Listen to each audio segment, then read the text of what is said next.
Hello there, this is KC and I welcome you to physics Gyan Mukesh Nayak channel. तो बच्चे लोग, organism and population की one shot series चालू हो चुकी है बच्चों। अब वन शॉट मेनिया बहुत जल्दी स्टार्ट होने वाला है अपना, और आज से ही इस चीज का आगाज होने वाला है। ठीक है बच्चों, तो ऑर्गेनिज्म एंड पॉपुलेशन का वन शॉट वीडियो में मैं कृष्णा आपका स्वागत करता हूं। तो सबसे पहले बच्चों, टेक्स्ट बुक को बिल्कुल फॉलो करेंगे आराम से। बिल्कुल भी टेक्स्ट बुक को हम लोग नजरअंदाज नहीं करने वाले हैं, और धीरे धीरे क्या करने वाले हैं, पूरी की पूरी टेक्स्ट बुक के हम क्या करने वाले हैं, पूरे टेक्स्ट बुक को ही एनालाइज करेंगे। और समझ लो ये बोर्ड एग्जाम से रिलेटेड होने वाला है, तो बहुत अच्छे से आप लोग को क्या करना है बच्चों, बोर्ड एग्जाम के लिए इस चीज को अच्छे से पढ़ना है। ठीक है, तो आगे बढ़ते हैं बच्चों। और सबसे पहला हमारा जो मेन मुद्दा है या मेन डेफिनेशन है, चैप्टर में ही लिखा गया है बच्चों। क्या है मेन डेफिनेशन हमारी? अरे क्या है मेन डेफिनेशन? तो सबसे पहली डेफिनेशन याद रखना है गुरु, पीला मार कर लेंगे, दिख कर जल्दी आएगा। पहला है भैया पॉपुलेशन। क्या है? पॉपुलेशन। बड़ी गंभीर समस्या है आजकल हमारे लिए पॉपुलेशन की, है ना। बढ़ती जा रही है, कम वक्त कैसे बढ़ रही है पता नहीं, मतलब एक ही तरह से बढ़ती है लेकिन बढ़ती तो जा रही है गुरु, है ना। तो पॉपुलेशन क्या हो जाता है बच्चों? ये होता है, देखो, ग्रुप ऑफ ऑर्गेनिज्म। क्या होते हैं ये? Group of organism group of organism which can interbreed. ठीक है, विच कैन इंटरब्रीड, इसको हम एक पॉपुलेशन बोलेंगे। विच कैन, अरे इंटर लिखना था मुझको तो इटर लिख दिया मैंने, इंटरब्रीड, है ना। मस्त इंटरब्रीड कर सकते हैं उनकी, मतलब मस्त इंटरब्रीड कर सकते हैं, और उनकी क्या कर सकते हैं, ये संख्या बढ़ा सकते हैं। तो वो ग्रुप को हम क्या बोलते हैं बच्चों? पॉपुलेशन बोलते हैं। क्या बोलते हैं? पॉपुलेशन बोलते हैं। अब याद रखना, पॉपुलेशन जो है, बहुत सारे पॉपुलेशन ये सब मिला के क्या बनाते हैं? एक कम्युनिटी बनाते हैं। क्या बनाते हैं बच्चों?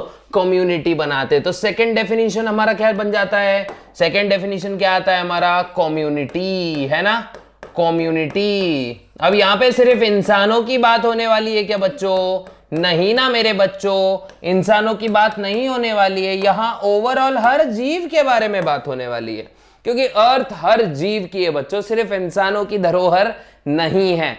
तो कम्युनिटी क्या होता है बच्चों? डिफरेंट पॉपुलेशन, डिफरेंट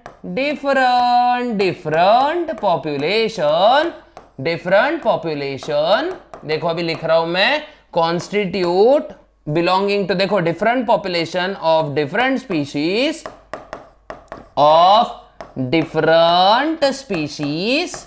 देखो, different population of different species constitute a community. ये मिलके बनाएंगे कम्युनिटी।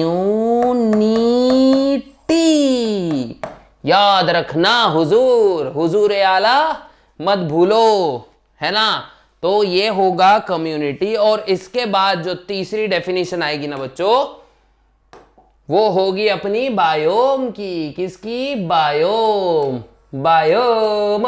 व्हाट इज बायोम, है ना। बायोम क्या होता है बच्चों? बायोम वो एरिया होता है जहां पे अपना एनवायरनमेंट और ऑर्गेनिज्म एग्जिस्ट करते हैं। ठीक है, तो सिंपल अगर मैं बुक का डेफिनेशन बोलूं तो what is biome? A large regional terrestrial unit. क्या?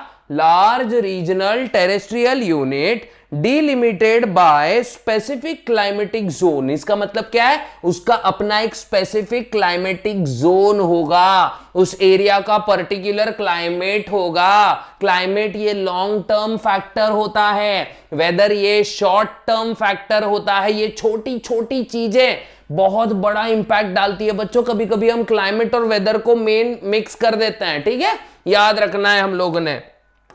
तो क्या होगा बच्चों? ये लार्ज रीजनल या फिर रीजन होगा which have its own climate, which have its own climate, है ना। फिर उसका अपना वेजिटेशन होगा, मतलब वहां पे फॉरेस्ट लाइफ एग्जिस्ट करेगी। Own vegetation, own vegetation, vegetation, vegetation मतलब वेजिटेबल्स नहीं मिलेंगे बच्चों वहां पे।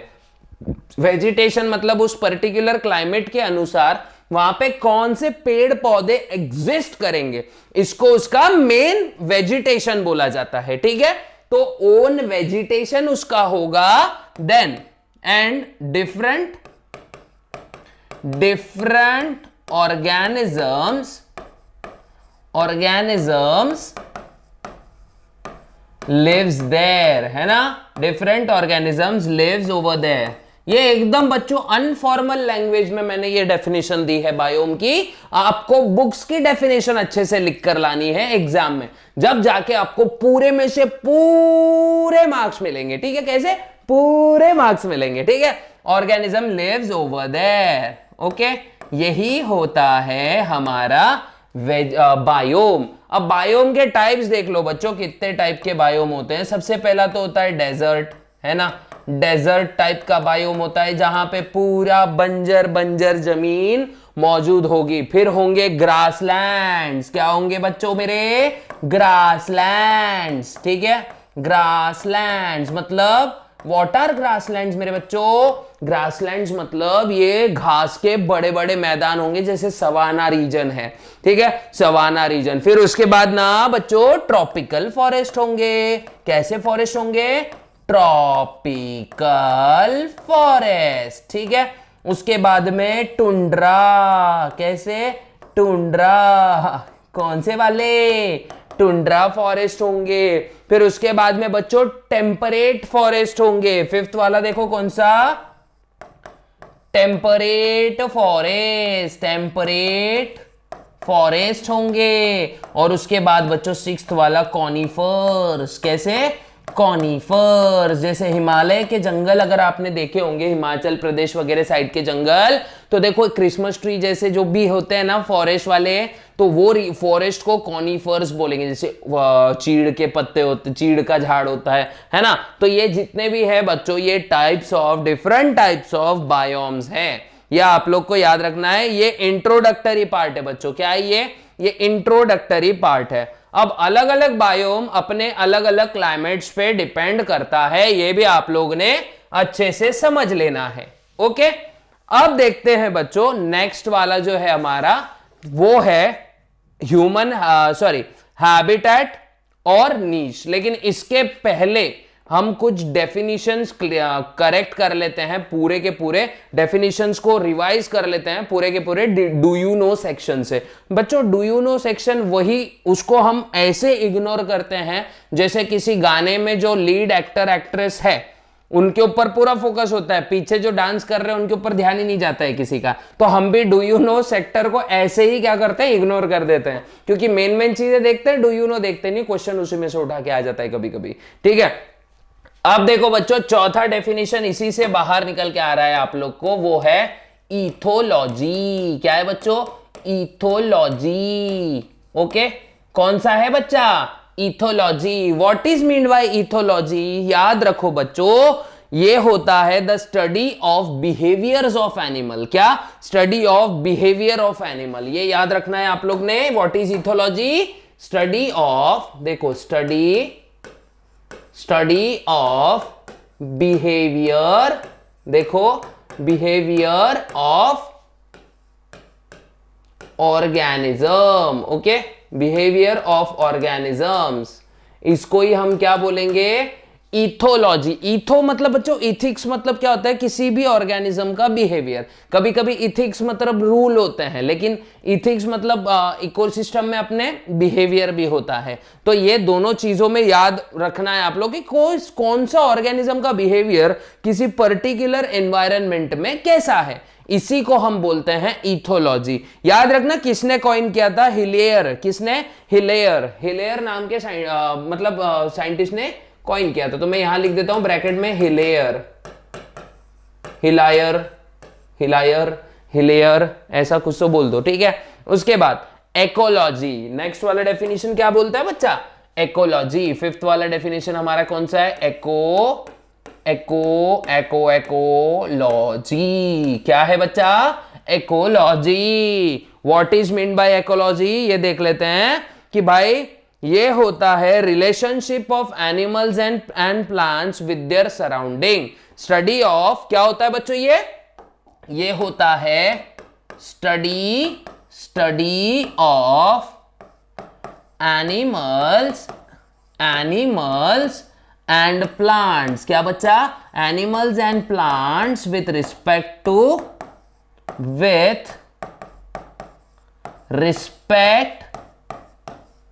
animals and plant with respect to their surrounding।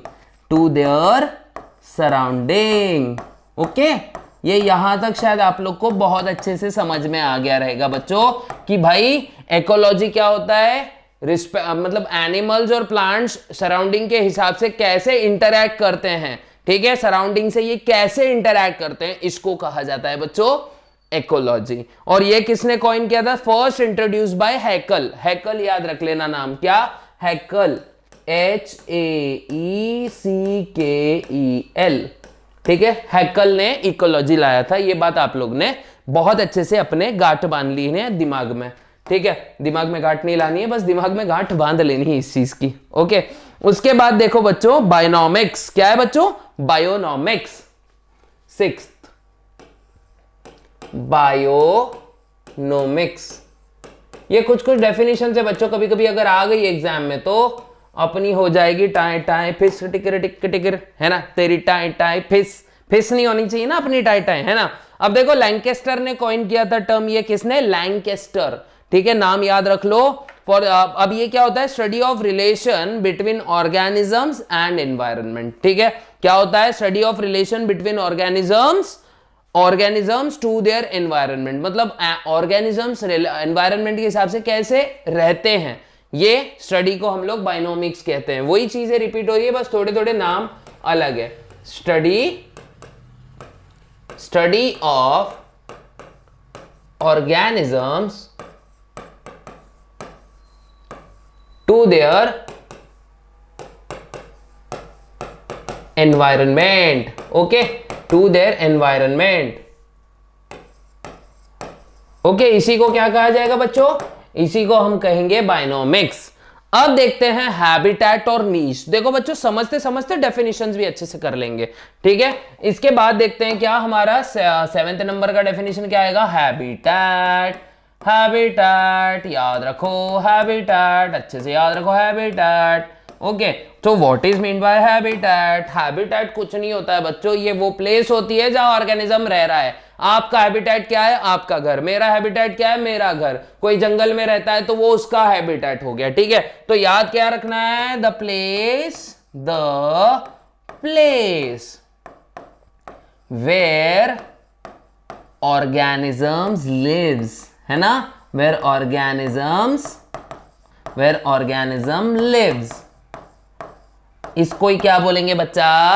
Habitat पे बोलेंगे। देखो बुक के हिसाब से क्या है? प्लेस और the set of environmental condition around the organism to which it must adapt to survive and prosper. Okay, the place where organism live and it must adapt to that particular habitat या to that particular environmental condition so as to prosper। मतलब prosper का मतलब क्या है? पैसा कमाने का क्या? नहीं ना बच्चों, पैसा नहीं कमाना, पैसा नहीं, उसको prosper मतलब यहां उसका डेवलपमेंट होगा, उसकी स्पीशीज का आगे भत्ता पानी चलता रहेगा, इस धरती पे वजूद बना रहेगा बच्चों।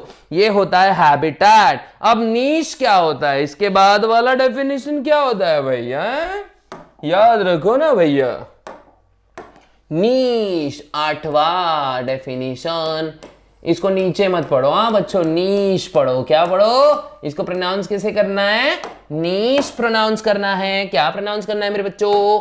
नीश प्रोनाउंस करना है इसको बोलने का नीश। अब now what is meant by niche? तो देखो बुक्स के अकॉर्डिंग डेफिनेशन देखते हैं, फिर अपन एकदम सिंप्लीफाइड तरीके से पढ़ेंगे।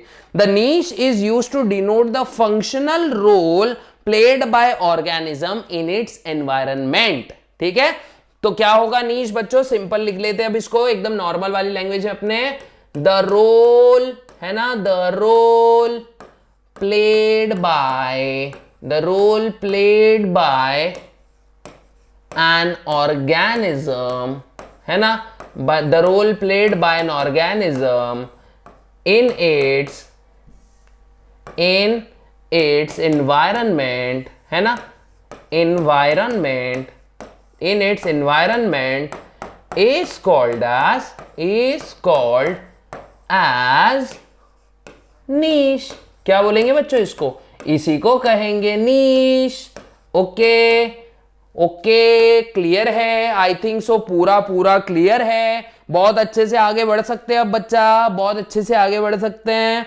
अब देखते हैं बच्चों, डेफिनेशन ऑफ नीश देख लिया, सब देख लिया, दोनों के बीच में डिफरेंस क्या होता है। हैबिटेट बच्चों एरिया होता है, नीश मतलब लगभग समझ लो कि ये बिहेवियर होता है कि वो कैसे रह रहा है वहां पे। उसके बाद हैबिटेट में बहुत सारे नीश हो सकते हैं, क्योंकि देखो प्रोड्यूसर्स अलग होते हैं, कंज्यूमर्स अलग होते हैं, और ये सब उनके नीश है रिस्पेक्टिव ऑर्गेनिजम्स के। नीश में बहुत सारे अलग कंपोनेंट्स नहीं हो सकते हैं, ठीक है। तो एक बार बच्चों पेज नंबर 294 पे एक जो डिफरेंशिएट बिटवीन है उसको बहुत अच्छे से रीड करना है आप लोग ने, उसको छोड़ना नहीं है, एग्जाम में ये आएगा मतलब आएगा, ठीक है। डेफिनेशन आ गई तो आ जाएगी, तो बहुत अच्छे से पढ़ना है। उसके बाद effect of temperature and other abiotic factors, मतलब हैबिटेट पे टेम्परेचर वगैरह का इफेक्ट होता है, नीश पे इसका कोई इफेक्ट नहीं होता है, क्योंकि तुम ऑर्गेनिज्म का बिहेवियर नहीं चेंज कर सकते बच्चों। वेदर का इंपैक्ट नहीं होगा, लेकिन हाँ क्लाइमेट का लॉन्ग टर्म में इंपैक्ट जरूर हो सकता है। उसके बाद नीच habitat supports numerous species at a time. एक नॉर्मल से हैबिटेट में कई सारी स्पीशीज हो सकती हैं, लेकिन नीश जो है ये सिंगल स्पीशी का ही होता है, ठीक है। ये बात आप लोग ने याद रखनी है, ये कुछ कुछ चीजें डिफरेंशिएटिंग पॉइंट्स है बच्चों इसके, ठीक है। अब हम आगे बढ़ते हैं टाइप्स ऑफ नीश। क्या टाइप्स ऑफ नीश, ओके। तो टाइप्स ऑफ नीश कितने टाइप्स के हो सकते हैं बच्चों, देखते हैं, ओके। तो देखो मैं लिख देता हूं यहां पे टाइप्स ऑफ, बच्चों हम लोग वही पॉइंट्स कवर कर रहे हैं जो एग्जाम पॉइंट ऑफ व्यू से बहुत ज्यादा इंपॉर्टेंट है। नहीं तो आप बोलोगे कि सर ये लाइन रह गई, वो लाइन रह गई, ये पैराग्राफ छोड़ दिया, कोई पैराग्राफ नहीं छूटेगा बच्चों, क्योंकि ये जितनी भी चीजें हैं आपको एक बार समझ गई तो हम लोग आगे बढ़ जाया करेंगे, और अगर नहीं समझती तो कमेंट बॉक्स में जरूर बता देना, ठीक है। तो टाइप्स ऑफ नीश बच्चों, कितने टाइप्स के नीश है, कितने टाइप्स के नीश, यही हम देखने वाले हैं, इतने टाइप के नीश। तो कौन कौन से ये नीश है, सबसे पहला है बच्चों स्पेशियल नीश, कौन सा, इसी को हैबिटेट नीश बोल सकते हो। दूसरा है मल्टी डायमेंशनल नीश, और फिर सॉरी दूसरा है अपना ट्रॉपिक नीश, और तीसरा है अपना हाइपर वॉल्यूम नीश, ठीक है। तो ये तीनों नीश के टाइप्स हम लोग देख लेते हैं बच्चों अभी। तो पहला वाला कौन सा, हैबिटेट नीश, कौन सा बच्चों, हैबिटेट नीश, पहला वाला कौन सा, हैबिटेट नीश। उसके बाद दूसरा वाला कौन सा, इसको थोड़ा सा हम ऊपर डिस्प्लेस कर सकते हैं, थोड़ा ज्यादा नहीं बच्चों, थोड़ा करेंगे, ठीक है। दूसरा वाला है बच्चों ट्रॉपिक नीश, है ना, ट्रॉपिक नीश। और तीसरा वाला कौन सा है बच्चों, NICHE, ओके। तीसरा वाला है हाइपर वॉल्यूम, हाइपर वॉल्यूम नीश, ओके। अब ये तीनों भी चीजें देख लेते हैं क्या है।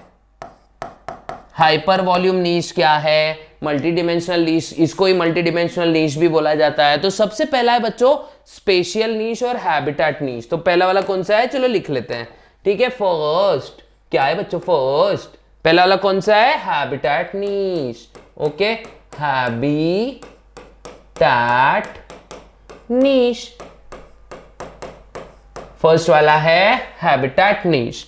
इसी को बच्चों स्पेशियल नीश भी बोला जाता है, ऑल्सो कॉल्ड एज, क्या बोला जाता है बच्चों, ऑल्सो कॉल्ड एज, देखो लिख देता हूं मैं, ऑल्सो नोन एज स्पेशियल, देखो मैं कैपिटल में लिख रहा हूं, स्पेशियल, इंपॉर्टेंट पॉइंट है ये, स्पेशियल नीश, ठीक है।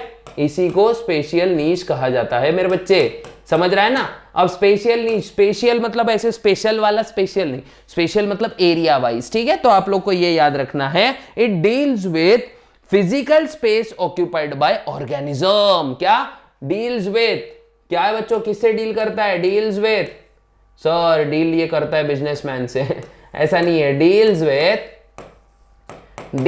विथ फिजिकल स्पेस, क्या physical space occupied by, physical space occupied by an organism, ठीक है, एन ऑर्गेनिज्म।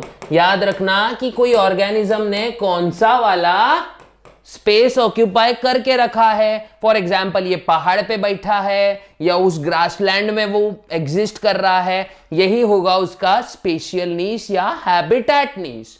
दूसरा क्या आएगा मेरे बच्चे, दूसरा क्या आएगा, दूसरा आएगा हमारा ट्रॉपिक नीश, है ना, ट्रॉपिक नीश। और नाउ व्हाट इज ट्रॉपिक नीश ये भी देख लेते हैं, ठीक है।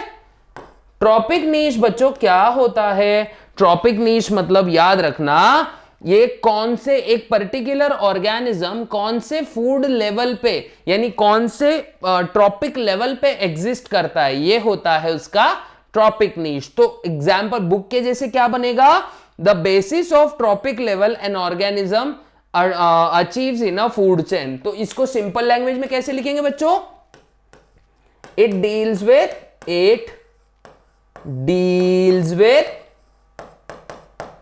the tropic level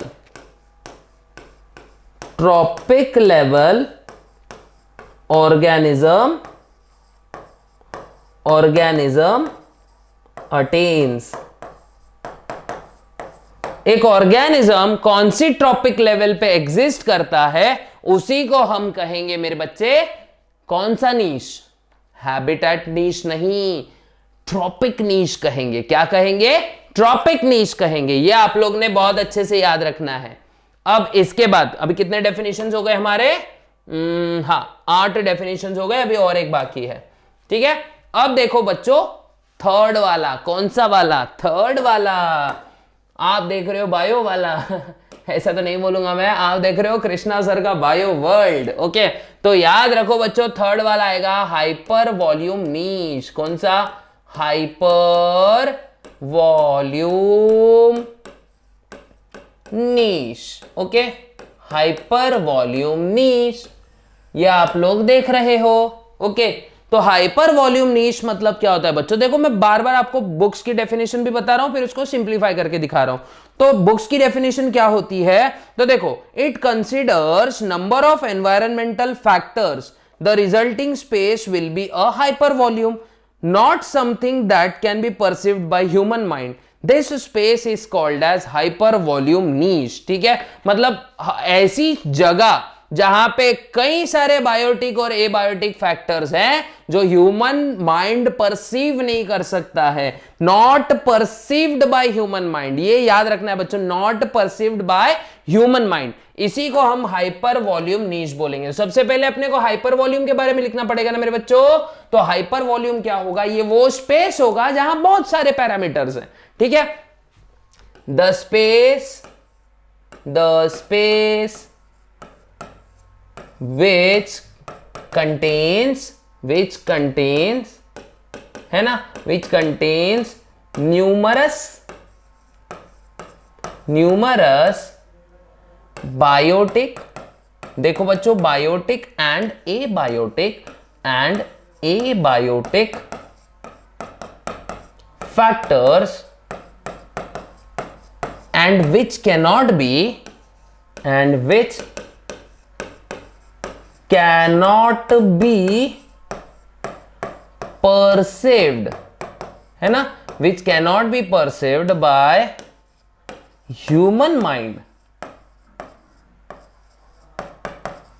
है ना, which cannot be perceived by human mind is called as hypervolume,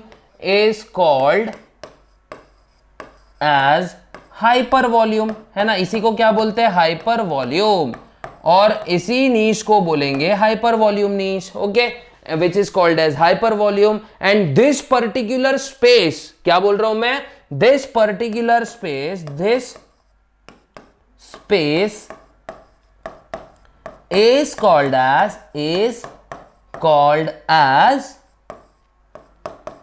hypervolume niche.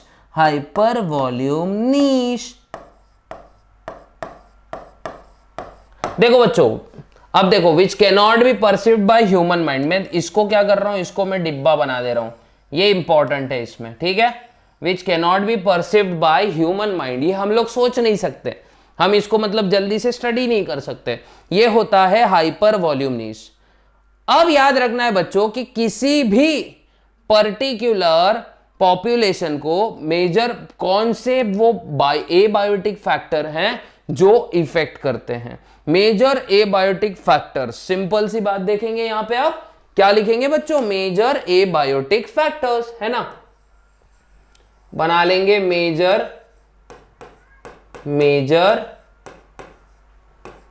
Abiotic, abiotic बोलो या एबायोटिक फैक्टर्स, ठीक है।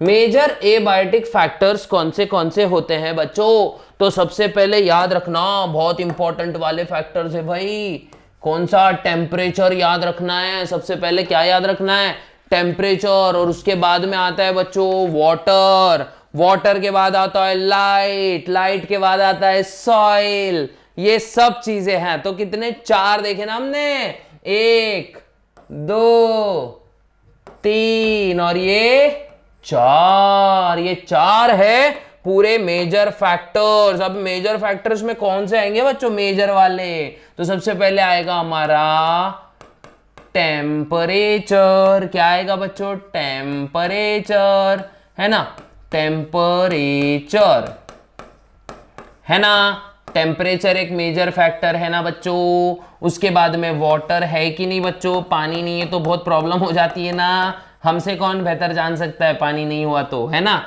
तो पानी अगर नहीं रहा तो सब काम बोले तो बहुत सारे काम बेकार हो जाते हैं। उसके बाद लाइट है ना बच्चों, लाइट भी बहुत ज्यादा मेजर रोल प्ले करती है बच्चों कोई भी टाइप के एनवायरनमेंट में, ठीक है। उसके बाद में मैं बोलूंगा सॉइल, मिट्टी दी खुशबू, है ना, मिट्टी अगर सही है तो वहां का वेजिटेशन के ऊपर बहुत ज्यादा इफेक्ट होता है बच्चों। मिट्टी अगर सही है तो वेजिटेशन ज्यादा होगा, मिट्टी सही नहीं है तो वेजिटेशन कम होगा, वेजिटेशन कम होगा तो वहां के जानवर भी इफेक्ट, मतलब उनके ऊपर भी अच्छा खासा इफेक्ट होता है। याद रख लेना बच्चों, बहुत अच्छे से याद रख लेना, ठीक है। तो ये कुछ फैक्टर्स है जो बहुत ज्यादा अपने लाइफ में, मतलब पूरे के पूरे एनवायरनमेंट में रोल प्ले करते हैं, तगड़ा वाला, है ना। अब देखो टेम्परेचर का कैसा सीन है, फर्स्ट देखेंगे इसमें हमारा टेम्परेचर क्या रोल प्ले करता है। सर टेम्परेचर क्यों इंपॉर्टेंट है, टेम्परेचर, है ना, टेम्परेचर सर क्या इंपॉर्टेंस रखता है इस पूरे के पूरे अपने एनवायरनमेंट में। So what is mean by temperature, temperature क्या रोल प्ले करता है बच्चों। देखो टेम्परेचर अगर ऑप्टिमम है, क्या बोल रहा हूं मैं, अगर टेम्परेचर ऑप्टिमम है तो ऑर्गेनिज्म की ग्रोथ भी एकदम प्रॉपर लेवल में होगी।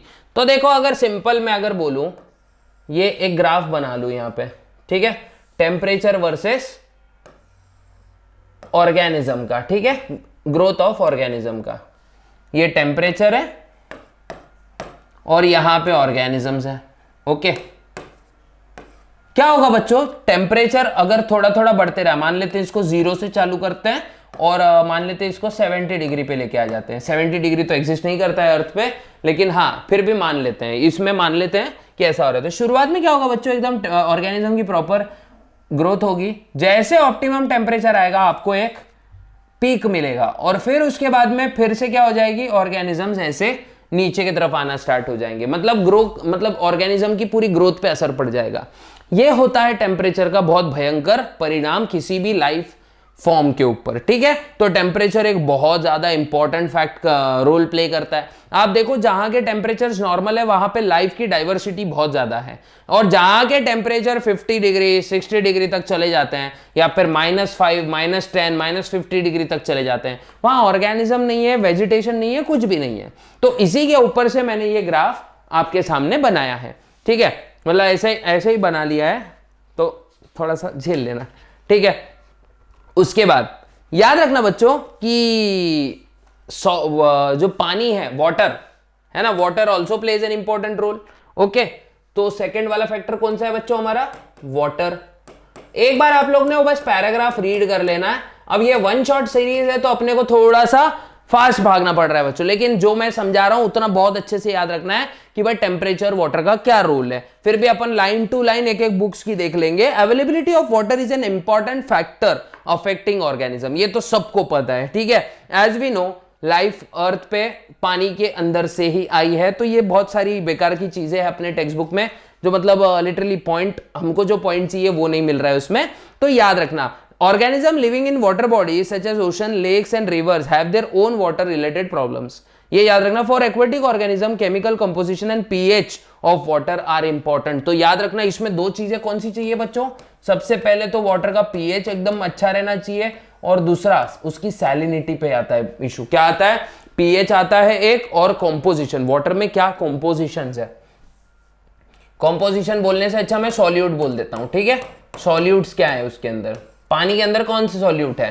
तो अगर पीएच प्रॉपर है, ऑप्टिमम है, तो उसमें लाइफ उगे, मतलब डेवलप ही होगी, उगेगी नहीं, डेवलप ही होगी। और अगर उसका कंपोजिशन भी एकदम प्रॉपर है तभी उसमें लाइफ डेवलप होगी। तो देखो, dissolve concentration is less than 5 parts per 5 PPT in fresh water of streams, lakes and rivers, and 30 से लेके 35 पीपीटी सीज, मतलब सैलिनिटी की बात चल रही है यहाँ पे। तो सैलिनिटी क्या होती है बच्चों, कॉम्पोजिशन होता है, देखो सैलिनिटी, सैलिनिटी। ओके, तो फर्स्ट वाली सैलिनिटी क्या है अपनी, फ्रेश वाटर है ना, फ्रेश वाटर। फ्रेश वाटर किसको बोलेंगे अपन लोग, सर एकदम ऐसे एकदम एक्वागार्ड से निकला पानी, नहीं भाई, ये फ्रेश वाटर होता है कौन सा, अपना रिवर स्ट्रीम वाला पानी है ना। तो इसकी होती है 5 पीपीटी तक की, मतलब सॉल्यूट का कॉन्सेंट्रेशन इनमें इतना होता है। लेकिन अगर मैं ओशंस बोलूं या फिर सलाइन वाटर बोलूं तो ये 30 से लेके 35 पीपीटी तक चला जाता है। नो डाउट ये वाला पानी ड्रिंक कर सकते हैं हम लोग, लेकिन ये वाला नहीं कर सकते हैं। ये चीजें आप लोग को याद रखनी है। अब कुछ माइक्रोब्स क्या करते हैं, हायर सैलिनिटी को टॉलरेट कर लेते हैं, तो ऐसे ऑर्गेनिजम्स को हम बोलते हैं यूरोहेलाइन ऑर्गेनिजम्स। क्या, यूरीहेलाइन ऑर्गेनिज्म। और जो नहीं सहन कर सकते, जो नहीं सहन कर सकते, इनको स्टेनोहेलाइन बोला जाता है बच्चों। तो ये भी क्या हुआ, इनके नीश के हिसाब से ही ऑर्गेनिजम्स में अडेप्टेशंस हुए। उसके बाद में light, light also plays an important role. Third वाला क्या है बच्चों, light. Okay, light also plays an important role. लेकिन लाइट सबसे ज्यादा इफेक्ट बच्चों किस पे करती है, प्लांट्स पे करती है, ठीक है। इफेक्ट्स प्लांट्स, लाइट सबसे ज्यादा इफेक्ट किस पे करती है, प्लांट्स पे। तो देखो प्लांट्स को क्या करना पड़ता है बच्चों, फोटोसिंथेसिस है ना, इंपॉर्टेंट फॉर फोटोसिंथेसिस लिख देता हूं मैं, ठीक है। Important for photosynthesis. Okay, light को क्या करना पड़ता है, फोटोसिंथेसिस करना पड़ता है, सॉरी प्लांट्स को। तो प्लांट्स फोटोसिंथेसिस कब कर सकते हैं, जब वो प्रॉपर वेवलेंथ की उनको लाइट मिल रही है। और अगर प्रॉपर लेवल की उनको लाइट नहीं मिलेगी तो उनके लाइफ में तो इश्यूज हो जाएंगे, ठीक है। तो ये याद रखना है, ज्यादा लाइट हो गई तो भी इश्यूज, कम लाइट है तो भी इश्यूज। तो बच्चों पूरी पृथ्वी ऑप्टिमम लेवल के हिसाब से डिजाइन की गई है।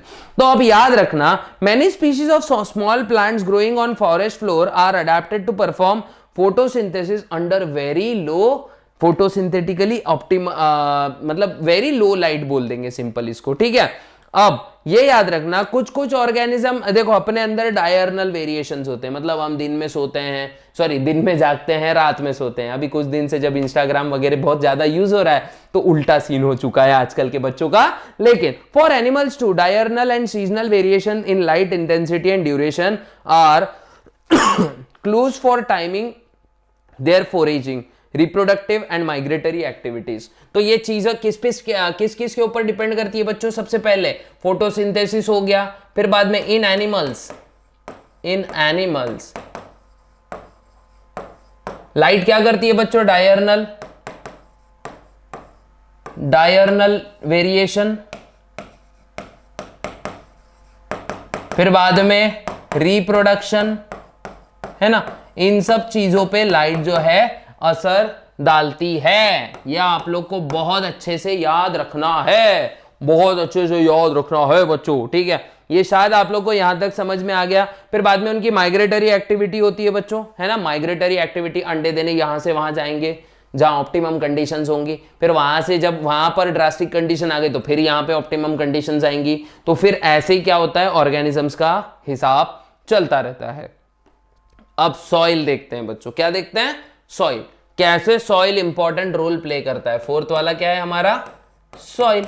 देखो बच्चों ये ज्यादातर डिस्कस करने वाला पार्ट है, ओके। तो डिस्कशन ज्यादा इस पे अगर हुआ तो ज्यादा बेटर आपको रिजल्ट्स मिल सकते हैं, क्योंकि इजी है कॉन्सेप्ट, एक बार रीडिंग में सब चीज आ जाएगी, ठीक है। The nature and properties of soil are dependent on climate and weathering process. Various characteristics of the soil such as soil composition, grain size, ये सब चीजों पे बच्चों वहां का एक टेरेन डिपेंड करता है। मतलब ग्रेन साइज कितनी है, सॉइल के अंदर का सैलिनिटी कितना है, पीएच सॉइल का कितना है, मिनरल कंपोजिशन कितना है, ये सब चीजों पे डिपेंड करता है उस एरिया का पर्टिकुलर एनवायरनमेंट। अगर वहां की सॉइल अच्छी है तो नो डाउट वहां पे वेजिटेशन आएगा, वेजिटेशन आएगा तो नो डाउट वहां पे बारिश भी अच्छी ही हो रही है। तो ये सब चीजों पे डिपेंड करता है, ओके। अब देखो, अब एक the abiotic factor that determines the type of habitat also show considerable diurnal and seasonal variation. अब कुछ ऑर्गेनिजम्स में क्या होता है, इंटरनल एनवायरनमेंट को बैलेंस करने के लिए कुछ अलग अलग प्रोसेस करी जाती हैं। जैसे वो माइग्रेट करेंगे या फिर हाइबरनेट करेंगे।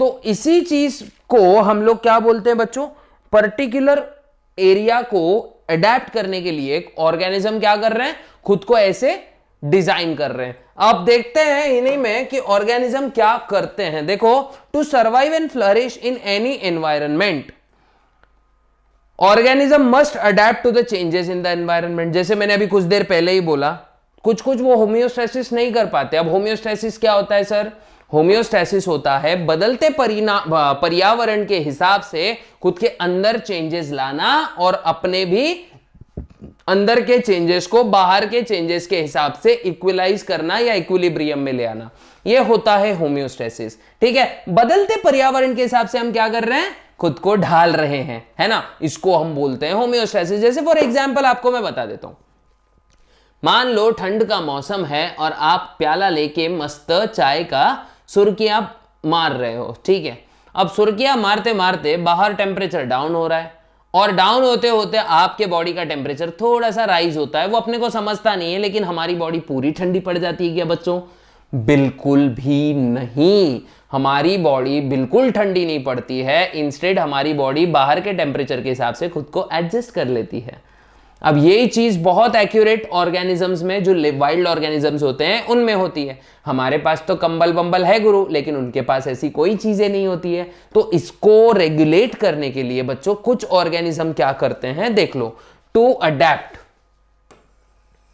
देखो हथकंडे, कुछ ऑर्गेनिज्म क्या करते हैं अडेप्ट करने के लिए। तो देखो बोलेंगे हम लोग टेक्निक्स टू अडेप्ट। तो पहला आ रहा है बच्चों बाहर निकल के रेगुलेट। रेगुलेट मतलब बदलते बॉडी टेम्परेचर के, बदलते एक्सटर्नल टेम्परेचर के हिसाब से बॉडी टेम्परेचर, जस्ट अभी मैंने बताया बॉडी टेम्परेचर को क्या करना है, रेगुलेट करना है। उसके बाद में कन्फर्मर, देखो कॉन्फर्म, पहला क्या है, रेगुलेट, पहला क्या है, रेगुलेट। उसके बाद कॉन्फर्म, उसके बाद है बच्चा माइग्रेट। क्या है, migrate, okay, migrate, okay, migrate कर जाओ या फिर सस्पेंड कर दो खुद को, है ना, सस्पेंड कर दो, सैलरी वैलरी बंद, है ना। तो ये कुछ प्रोसेसेस है ऑर्गेनिज्म करते हैं। अब रेगुलेट में क्या होता है देख लो बच्चों, ठीक है। रेगुलेट में क्या होता है, some organism can maintain their internal environment according to the changing environment, ठीक है। मेंटेनेंस, रेगुलेट में क्या आएगा, मेंटेनेंस। देखो maintenance of internal environment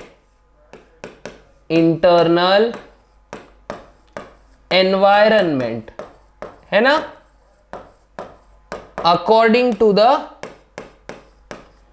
according to change in external environment, इसको ही हम लोग रेगुलेशन बोलते हैं बच्चों। क्या बोलते हैं? रेगुलेशन। ठीक है, जैसे थर्मो रेगुलेशन, ऑस्मो रेगुलेशन, है ना। थर्मो रेगुलेशन मतलब टेम्परेचर के हिसाब से बॉडी का टेम्परेचर मेंटेन करो। ऑस्मो रेगुलेशन मतलब बाहर के ऑस्मोटिक प्रेशर के हिसाब से बॉडी के अंदर का ऑस्मोटिक प्रेशर हमने क्या करना है? मेंटेन करना है। इसी को बोलते हैं रेगुलेट करना बच्चों, कंट्रोल करना। ठीक है, उसके बाद में confer, most animals and plants can not maintain the constant environment, their body temperature changes with the ambient temperature. In aquatic animals, the osmotic concentration of the body fluid changes with that of ambient osmotic concentration. These animals and plants are simply conformers. तो ऐसा समझ लो कि जो organism खुद के अंदर का environment change नहीं कर सकते, उसको हम क्या कहेंगे? कन्फर्मर्स। क्या कहेंगे बच्चों? कन्फर्मर्स। अब देखो, some species have evolved the ability to regulate within the limited range of environmental conditions beyond which they simply conform. If the stressful environment is localized or only for a short period of time, the organism may migrate or suspend their activities. तो conformers समझ लो, ये बात कर लो कि ये migrate भी कर सकते या फिर खुद की एक्टिविटीज को सस्पेंड कर देते। माइग्रेट मतलब क्या होता है बच्चों? ट्रैवल करना। ठीक है, क्या होता है? ट्रैवल करना। माइग्रेट मींस क्या करेंगे? ये ट्रैवल करेंगे। जहां पे ड्रास्टिक कंडीशन है वहां को छोड़ के दूसरे तरफ चल दिएंगे, और वहां पर जब ड्रास्टिक कंडीशन आएगा तो फिर अपने लौट के बुद्धू घर को आए जैसी स्थिति होगी।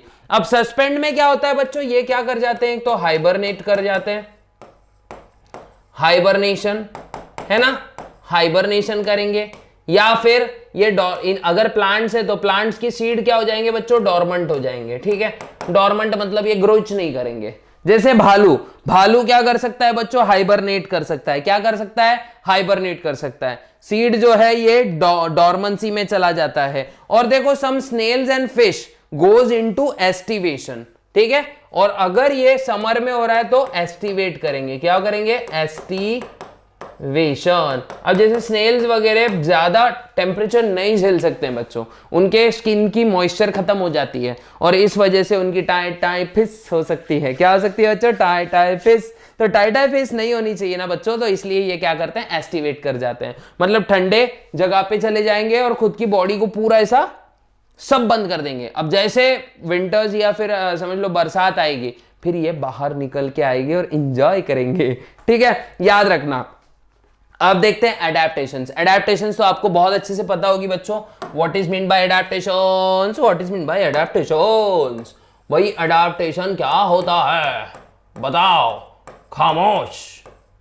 अरे खामोश रहते सर, कैसे बताएंगे? एडेप्टेशंस, व्हाट आर एडेप्टेशंस मेरे बच्चों? एडेप्टेशंस होता है बदलते प्रकृति के हिसाब से खुद को क्या करना? खुद को क्या करना? खुद को ढाल लेना। ठीक है, व्हाट इज एडेप्टेशन? ऐसा बोलेंगे, changes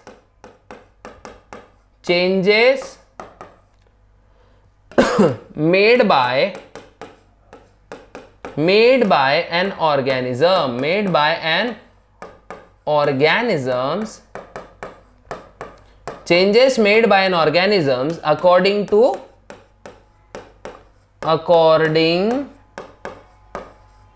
to change in environment, है ना।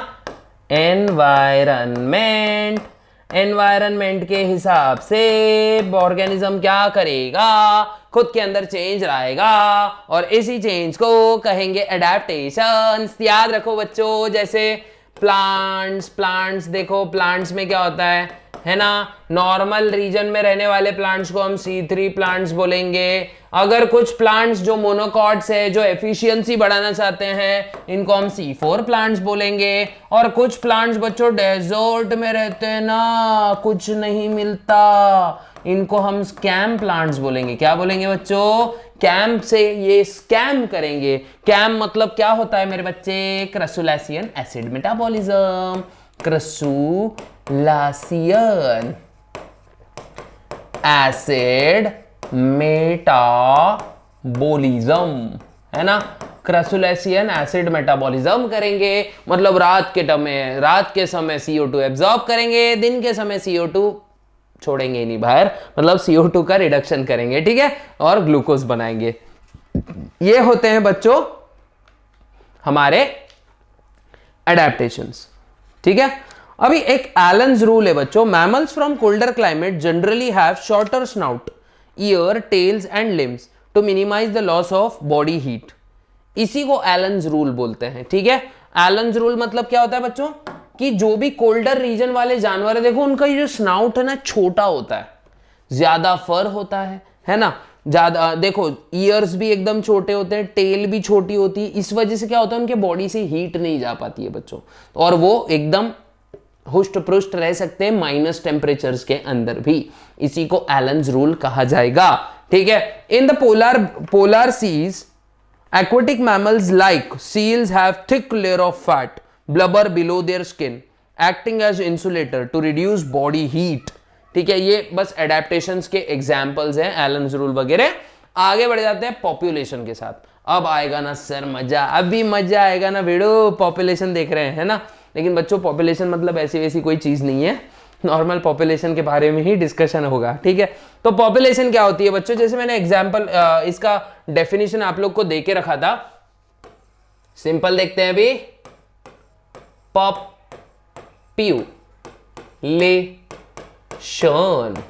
है ना, पॉपुलेशन देखते हैं बच्चा। अब आपके हिसाब से भाई पॉपुलेशन क्या होता है? तो ये वो ग्रुप होते हैं बच्चों जो क्या मतलब ये वो ग्रुप होता है जो इंटरब्रीड कर सकता है, group of organism which can interbreed, इसको बोलेंगे पॉपुलेशन। अब पॉपुलेशन की जो एट्रीब्यूट्स है ये दो टाइप के, देखो basic physical characteristic of populations are size और उसकी डेंसिटी। तो देखो यहां पे फिजिकल कैरेक्टर्स ऑफ पॉपुलेशन क्या लिखता हूं मैं? फिजिकल देखो मोस्ट इंपॉर्टेंट चीजें कवर कर रहे हैं बच्चों अपन, है ना। कैरेक्टरिस्टिक्स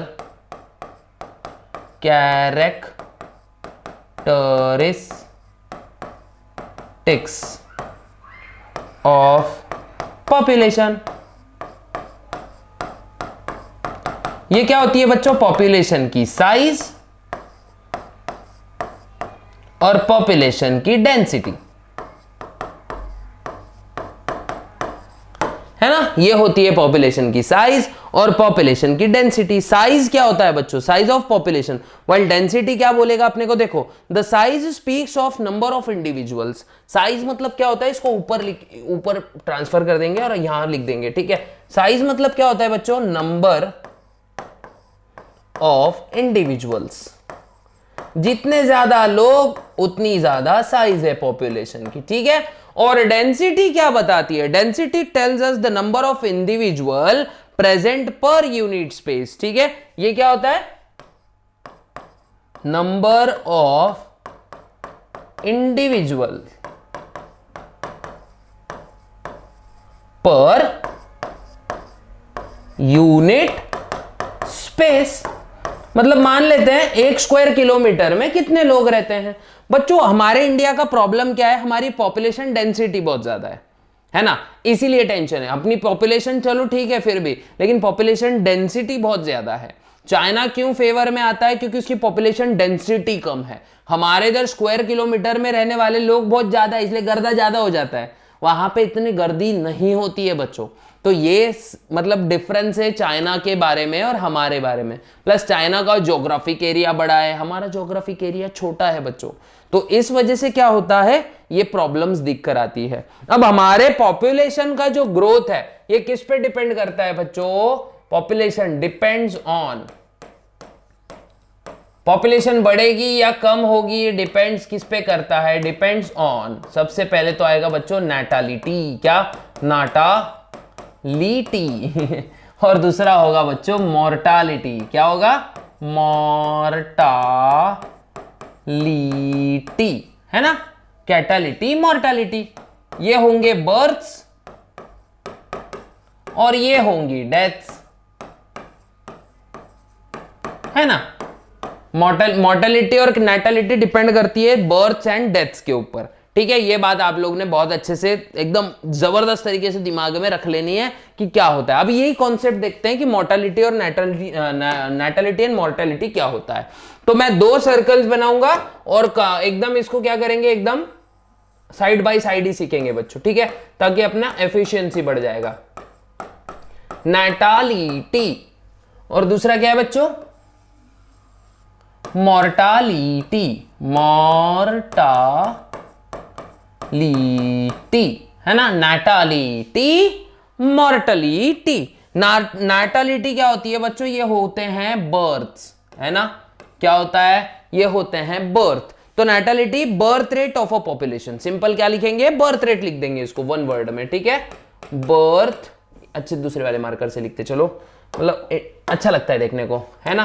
क्या होता है ये, बर्थ रेट, और ये होती है बच्चों डेथ रेट। ये क्या होता है, डेथ रेट, कितने लोग अपना टिकट काट के निकल जा रहे हैं भाई, मतलब कितने इंडिविजुअल्स मारे जा रहे हैं या मर जा रहे हैं नेचुरल कंडीशन में, ठीक है, ये होता है नैटालिटी। अब देखते हैं बच्चों क्रूड बर्थ रेट कब यूज करते हैं। Crude birth rate is used when calculating population size, whereas specific birth rate is used to a specific criteria such as ages। अब ये जो 2 चीज है, मतलब अब देखो for example crude birth rate किसको बोलेंगे, जब पॉपुलेशन की हम साइज कैलकुलेट कर रहे हैं, और पॉपुलेशन की एज जब कैलकुलेट कर रहे हैं तब हम यूज करते हैं स्पेसिफिक बर्थ रेट। तो इसके अतिरिक्त जो नैटालिटी है बच्चों, ये 2 टाइप्स की होती है, टाइप्स, इसकी टाइप्स कितनी होती हैं, 2, एक ऐसी और एक इधर लिख देता हूं, ठीक है। ये एक होती है बच्चों एब्सोल्यूट नैटालिटी, एब्सोल्यूट नैटालिटी, है ना। एक होती है रियलाइज्ड नैटालिटी, क्या, रियलाइज्ड नैटालिटी, है ना, absolute and realised. What is absolute and what is realised, ये देख लेते हैं बच्चों अभी, ठीक है। तो एब्सोल्यूट नैटालिटी मतलब बच्चों जब भी जन्म हो रहा है बिना किसी कंपटीशन के, है ना, मतलब बिना किसी कंपटीशन के प्रेजेंस में, जब कोई आइडेंटिकल लेवल्स में या आइडेंटिकल कंडीशंस में जन्म रहा है, इसको हम लोग बोलेंगे absolute natality. Birth rate in ideal condition, क्या बोलेंगे, birth rate in ideal condition, ideal conditions, birth rate in ideal conditions. और ये होगा birth rate in presence of competition, है ना, birth rate in presence of, in presence of competition, या फिर non ideal condition, है ना। कंपटीशन बोलो या एनवायरमेंटल स्ट्रेस बोलो, इनके प्रेजेंस में जब ये बर्थ्स होते हैं ना बच्चों, तो इसी को कहते हैं रियलाइज्ड नैटालिटी। ये बात याद रखना है। मोर्टालिटी का भी सेम बच्चों वैसा ही है, इसमें भी देखो 2 टाइप्स आते हैं, टाइप्स लिख देता हूं मैं यहां पे, इसकी भी टाइप्स लिख देते हैं ऐसे और ऐसे। तो सबसे पहला वाला कौन सा है बच्चों, absolute mortality, absolute mortality, mortality. और ये होगी बच्चों रियलाइज्ड मोर्टालिटी, रियलाइज्ड मोर्टालिटी, है ना, मोर्टालिटी, रियलाइज्ड एंड एब्सोल्यूट। अब रियलाइज्ड मोर्टालिटी क्या होती है बच्चों, सॉरी एब्सोल्यूट मोर्टालिटी क्या होती है, नेचुरल डेथ्स, ठीक है। क्या बोलेंगे इसको, नेचुरली अगर कोई मर रहा है कि बिना किसी ने मारे, नेचुरल डेथ बोल देता हूं मैं इसको, ठीक है, नेचुरली डेथ कॉजिंग, ठीक है, नेचुरली नहीं लिखना था मैंने, नेचुरल लिखना था सिर्फ। देखो जब भी कोई नेचुरल डेथ होगी तो इसको हम बोलेंगे एब्सोल्यूट मॉर्टैलिटी, और जब भी डेथ इन प्रेजेंस ऑफ ऐसा बोलेंगे competition, death due to environmental stress बोल देता हूं मैं, ठीक है, environmental stress, death due to environmental stress, ठीक है, इसको हम बोलेंगे रियलाइज मॉर्टैलिटी, ठीक है। यह आप लोग ने बच्चों बहुत अच्छे से याद रखना है, छोटी छोटी चीजें हैं, और अगर ये छोटी छोटी चीजों को अगर अपन याद रख लेते हैं तो आराम से ये टॉपिक अपने को 3 मार्क्स से 4 मार्क्स आराम से देकर जाएगा बच्चों। कितने? 3 से 4 मार्क्स आराम से आप लोग को मिलने वाले हैं। तो और आगे क्या है बच्चों, डिफरेंट ऑर्गेनिजम्स का रिलेशंस भी है कि ऑर्गेनिज्म कैसे एक में के साथ में रिलेट करते हैं, ये सब चीजें हैं आगे, ठीक है। तो आगे बढ़ते हैं हम लोग बिना किसी देरी के। अब सेक्स रेशियो देखते हैं बच्चों, क्या देखते हैं? Sex ratio. होप सो आप लोग को ये चीजें समझ में आ गई होगी, आप लोग स्क्रीनशॉट निकालते रहो बच्चों साथ में, ठीक है। अब देखो बच्चों सेक्स रेशियो, क्या देखते हैं? Sex ratio. ये क्या होता है बच्चों? ज्यादा कुछ नहीं, ये होता है number of ratio of number of males to the females. क्या याद रखना है बच्चों आपने? The sex ratio of the population affects and is reciprocally affected by birds. अच्छा चलो ठीक है, ये कोई काम की चीज नहीं है। अब देखो याद रखना, the mails and females in the ratio of 1:1 is generally the most common evolutionary stable strategy. Evolutionary stable strategy मतलब ये ऐसा समझ लो, ये वो कॉन्सेप्ट है जिसमें क्या होता है, कोई भी पॉपुलेशन एक बहुत अच्छे तरीके से ग्रो कर रही है। तो सिंपल अगर मैं सेक्स रेशियो बोलूं तो ये होगा number of males to the females. अगर दोनों में क्या होगा बच्चों, अगर अब मान लो m जो है ये ग्रेटर है फीमेल से, तब भी होगी तबाही। क्या होगी बच्चों? तबाही, है ना। कंपटीशन बढ़ जाएगा रिप्रोडक्शन के लिए, ठीक है। उसके बाद मैं पूरे जानवरों की बात कर रहा हूं, इंसानों की बात नहीं कर रहा हूं बच्चों, ठीक है। और अगर female is to male, female ज्यादा हो गई मेल कम हो गया, तब भी क्या होगी बच्चों? तबाही ही तबाही, है ना। फिर तो बहुत ज्यादा टेंशन हो जाएंगी। उसके बाद में लास्ट में अगर मैं बोलूं, अगर ये दोनों इक्वल है, मेल के नंबर इक्वल है फीमेल के नंबर के बराबर, तो ये होगा एवोल्यूशनरी स्टेबल स्ट्रैटेजी, है ना। तो सिंपल अगर मैं बोलूं तो मज्जा ही मौजा, है ना, मौजा ही मौजा, याद रखो, ठीक है। एकदम सिंपल लैंग्वेज में आप लोग को सेक्स रेशियो समझा दिया कि भाई number of females is to number of males, इन दोनों के नंबर्स को ही हम लोग सेक्स रेशियो कहते हैं। ये बात आप लोग ने याद रखनी है, बहुत अच्छे से याद रखनी है मेरे बच्चों, बहुत अच्छे से याद रखनी है, ठीक है। अब देखो बच्चों, पॉपुलेशन एज डिस्ट्रीब्यूशन और एज पिरामिड है, यहाँ पे कुछ age pyramids and age distribution के बारे में भी डिस्कस किया गया है हमारे इधर। तो याद रखना, पॉपुलेशन में अलग अलग एजेस के लोग होते हैं, और जब इन्हीं अलग अलग एजेस के लोगों को हम लोग एक पिरामिडल डायग्राम के जरिए समझाने की कोशिश करते हैं, तो इसी से बनता है एक एज पिरामिड। बच्चों याद रखना, अगर किसी कंट्री की पॉपुलेशन बहुत ज्यादा यंग है तो भी इश्यूज हो जा सकते हैं, बहुत ज्यादा ओल्ड है तो भी इश्यूज हो सकते हैं। किसी भी कंट्री की अगर पॉपुलेशन यूथ में आती है तो बहुत कंस्ट्रक्टिव उस पर्टिकुलर नेशन का निर्माण हो सकता है। जैसे इंडिया, अभी इंडिया की पॉपुलेशन जवान है, लेकिन बाकी देशों की देखो, जैसे जापान वगैरह की, ये पॉपुलेशन बूढ़ी हो चुकी है ना। तो इस वजह से ग्रोथ पे बहुत बड़ा इंपैक्ट होता है बच्चों, ठीक है। तो पॉपुलेशन ग्रोथ क्या होती है ये देखते हैं, ये पॉपुलेशन ग्रोथ एक्चुअली होती क्या है। तो याद रखना, पॉपुलेशन ग्रोथ हमारा अगला टॉपिक है। अब देखो बच्चों, धीरे धीरे हम लोग लास्ट में पहुंच गए हैं population growth, okay. Population growth, अब पॉपुलेशन की ग्रोथ डिपेंड किस चीज पे करती है, ये हम लोग को इस टॉपिक में देखना है। तो देखो, सिंपल सी बात है बच्चों की जो पॉपुलेशन ग्रोथ है ये बहुत अलग अलग फैक्टर्स पे डिपेंड करती है, जैसे वाटर, पर्टिकुलर एरिया, फिर ज्योग्राफिकल कंडीशंस, लेकिन ये नैटलिटी और मॉर्टेलिटी पे भी उतनी ही डिपेंड करती है, एमिग्रेशन और इमिग्रेशन पे भी उतनी ही डिपेंड करती है। तो ठीक है, तो density of population in a habitat during a given period fluctuates. अब ये फ्लक्चुएट क्यों होते रहती है?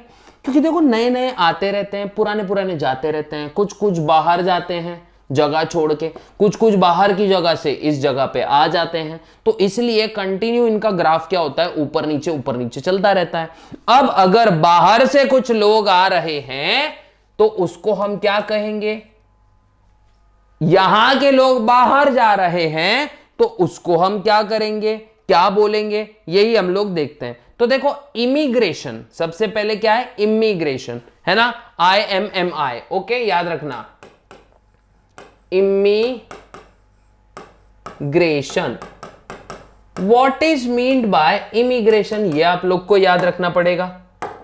इमिग्रेशन क्या होता है बच्चों, नंबर ऑफ इंडिविजुअल्स, क्या होता है, number of individuals of the same species that have come into the habitat from elsewhere during the time period under consideration. मतलब अगर कोई इमिग्रेट कर रहा है, इमिग्रेट मतलब मान लो अब्रॉड से यहां आ गया मैं, और मैं अगर यहां से अब्रॉड जा रहा हूं तो मैं एमिग्रेट कर रहा हूं, है ना। तो what is in immigration, immigration होता है नंबर ऑफ इंडिविजुअल्स, क्या, the number of individuals, number of individuals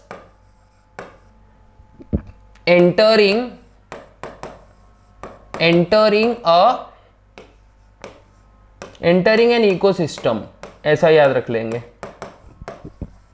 from elsewhere, है ना। Number of individuals entering an ecosystem from elsewhere. अब जो इंडिविजुअल्स आ रहे हैं इनको इमिग्रेंट्स कहा जाता है बच्चों, क्या कहा जाता है, इमिग्रेंट्स। और इमिग्रेशन को आई से डिनोट किया जाता है, ये याद रखना। और नेक्स्ट है हमारा एमिग्रेशन, एमिग्रेशन ये होता है number of individuals leaving the particular area, है ना, leaving the particular area and going somewhere else, okay. The number of individual of population who left the habitat, पहला वाला who entered the habitat, immigration मतलब left the habitat, ठीक है। इसको बोलेंगे हम लोग अपना इमिग्रेंट्स, जो ऑर्गेनिज्म जा रहे हैं इसको हम एमिग्रेंट्स बोलते हैं। इसी से पॉपुलेशन डेंसिटी निर्धारित होती है बच्चों, ठीक है। तो पॉपुलेशन डेंसिटी के लिए एक फॉर्मूला है, n is equals to, what is n, population density equals to nt plus, क्या ये nt, what is nt, nt मतलब एंटी नहीं, nt मतलब particular population at that particular given time, plus क्या आएगा b प्लस आई, है ना, है ना, b प्लस आई माइनस में d प्लस ई। अब सर ये बी डी क्या है, ये कुछ समझा नहीं मेरे को, टेंशन मत लो बच्चों। ये क्या है, n क्या है हमारा, पॉपुलेशन डेंसिटी, है ना, क्या है बच्चों ये पॉपुलेशन डेंसिटी। फिर उसके बाद में nt क्या है, population density at given time, है ना, एट गिवन टाइम।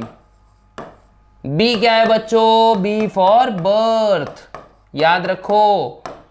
d क्या है, डेथ, ठीक है।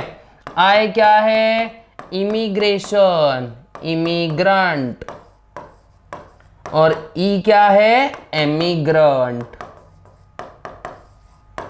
बच्चों ये चैप्टर से सबसे इंपॉर्टेंट टॉपिक है, ये सबसे इंपॉर्टेंट, ठीक है। मैं बोलूंगा ये सबसे इंपॉर्टेंट टॉपिक है, कर लिया तो अच्छे मार्क्स मिल जाएंगे। ये हैबिटेट नीश कर लिया, बहुत हो गया, आराम से मिल जाएंगे। 3 मार्क का चैप्टर है, 2 मार्क तो आराम से मिल जाएंगे, ठीक है।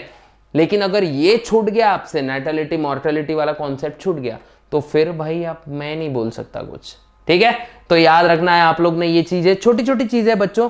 इसमें देखो ग्रोथ मॉडल्स भी है, ग्रोथ मॉडल्स पे इतने क्वेश्चन तो नहीं आते, लेकिन हाँ इंपॉर्टेंट टॉपिक है। लेकिन ये वाला बिल्कुल भी मिस मत करो बच्चों, याद रखना है, बिल्कुल भी हमने क्या करना है, ये टॉपिक मिस नहीं करना है। ठीक है, फिर इसके बाद आता है पॉपुलेशन इंटरैक्शन। ग्रोथ मॉडल्स पहले देख लेते हैं, वन शॉट वीडियो है, फटाक से लेंगे बच्चों। ठीक है, growth models, growth models. Growth models में बच्चों कितने टाइप के ग्रोथ मॉडल्स आते हैं, देखो एक और ये है दो, है ना। तो ग्रोथ मॉडल्स में सबसे पहली आती है बच्चों एक्सपोनेंशियल ग्रोथ। क्या आती है, एक्सपोनेंशियल ग्रोथ, एक्सपोनेंशियल ग्रोथ। और दूसरी होती है बच्चों लॉजिस्टिक ग्रोथ, लॉजिस्टिक ग्रोथ। एक है एक्सपोनेंशियल ग्रोथ और दूसरी है लॉजिस्टिक ग्रोथ। एक्सपोनेंशियल ग्रोथ में क्या होता है बच्चों, एक रिसोर्सेस वगैरह एकदम अच्छे हैं, है ना, बेस्ट रिसोर्सेस है। बेस्ट रिसोर्सेस की वजह से हमारा जो ग्राफ बनेगा, ओके, बेस्ट रिसोर्सेस की वजह से क्या होगा, हमारा जो ग्राफ बनेगा ना बच्चों, तो क्या होगा, ड्यूरिंग द टाइम ये इंक्रीज ही होगा। मतलब हमारा ग्राफ कुछ ऐसे ऊपर का कर्व दिखाएगा। अगर टाइम के हिसाब से देखूं मैं, टाइम वर्सेस पॉपुलेशन का ग्राफ अगर मैं देखूं, तो time versus population size, time versus population size अगर मैं देखूं ना बच्चों, तो मेरा ग्राफ कुछ ऐसा दिखेगा। क्योंकि मेरे पास रिसोर्सेस भर भर के हैं, मान लेते हैं कि मेरे पास लैंड, वाटर, फूड बहुत ज्यादा है, तो पॉपुलेशन किसी भी एरिया का ऐसे बढ़ेगा। लेकिन लॉजिस्टिक ग्रोथ कुछ अलग होती है बच्चों। लॉजिस्टिक ग्रोथ में क्या होता है, देखो ये टाइम वर्सेस साइज अगर मैं देखूं, टाइम वर्सेस साइज का मैं अगर ग्राफ देखूं, तो क्या होगा, शुरुआत में मेरी पॉपुलेशन बढ़ेगी। ठीक है, शुरुआत में मेरी पॉपुलेशन बढ़ेगी, फिर बाद में वो एक स्टेशनरी फेज अचीव कर लेगी। क्योंकि इसके बाद वो बढ़ क्यों नहीं रही है बच्चों, बिकॉज मेरे पास रिसोर्सेस लिमिटेड है। इसी को सिग्मॉइड ग्राफ बोलते हैं। तो जब वो बढ़ रही है तो देखो इसमें 3 फेजेस होते हैं बच्चों। पहला तो होता है लैग फेज, दूसरा होता है मस्त एक्सपोनेंशियल ग्रोथ वाला लॉग फेज, और तीसरा वाला होता है स्टेशनरी फेज। जब बिल्कुल भी सब रिसोर्सेज लिमिटाइज हो जाते हैं तो ये पॉपुलेशन एक पर्टिकुलर स्टेडी लेवल में चलते रहती है। इसी को डिमिनिशन फेज भी बोला जाता है बच्चों। ठीक है, तो यहां तक शायद आप लोग को समझ गया होगा। अब आगे देखते हैं हम लोग पॉपुलेशन इंटरैक्शन। क्या करते हैं, पॉपुलेशन इंटरैक्शन, पॉपुलेशन इंटरैक्शन।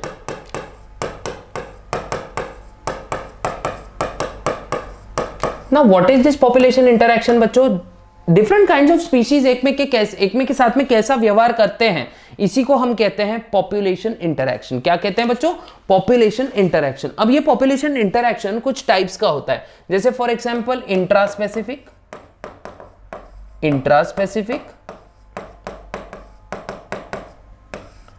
उसके बाद में होता है इंटरस्पेसिफिक।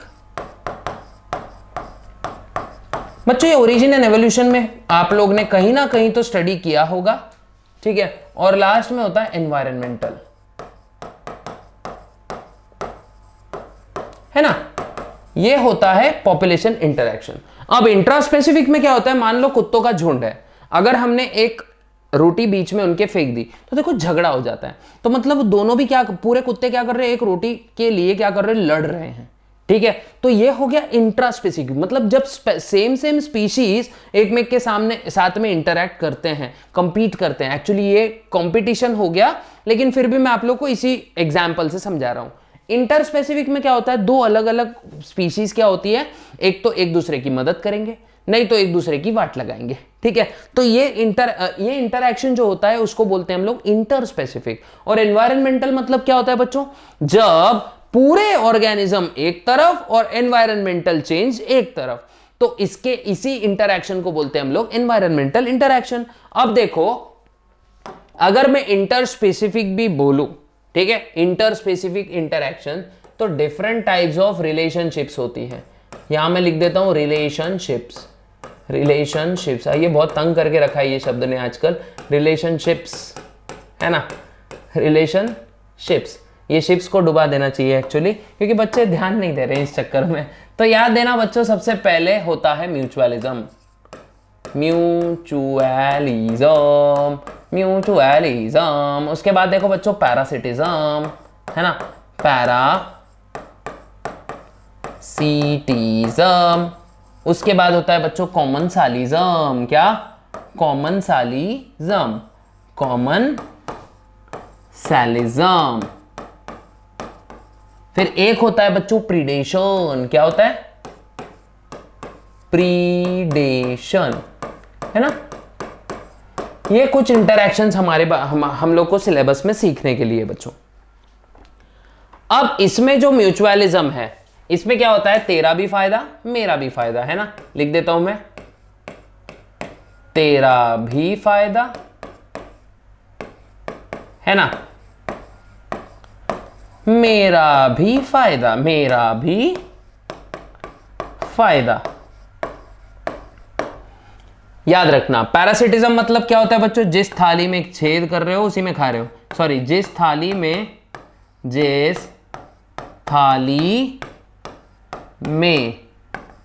खा रहे हो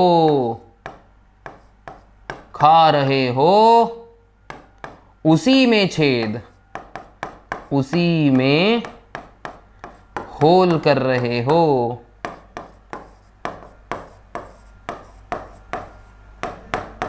जिस थाली में खा रहे हो उसी में होल कर रहे हो। भाई इसमें क्या होगा? कॉमनसालिज्म में क्या होगा? एक का फायदा दूसरे का नुकसान, दूसरे का ना फायदा ना नुकसान, ना फायदा ना नुकसान।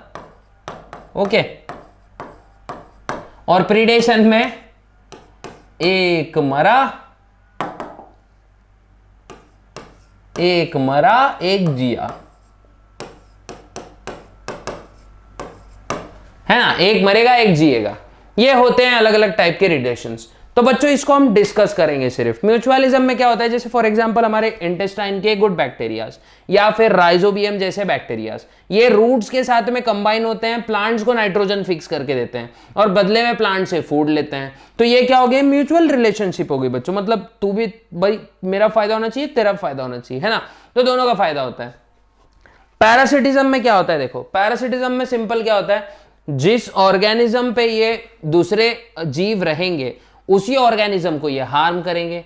अब जो जीव हार्म कर रहा है इसको हम कहते हैं पैरासाइट।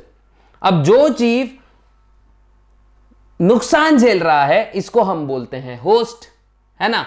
तो ये होस्ट और पैरासाइट याद रखना है आप लोग ने। उसके बाद देखो दो टाइप का पैरासिटिज्म होता है, एक नैरो पैरासिटिज्म होता है और एक ब्रॉड पैरासिटिज्म होता है।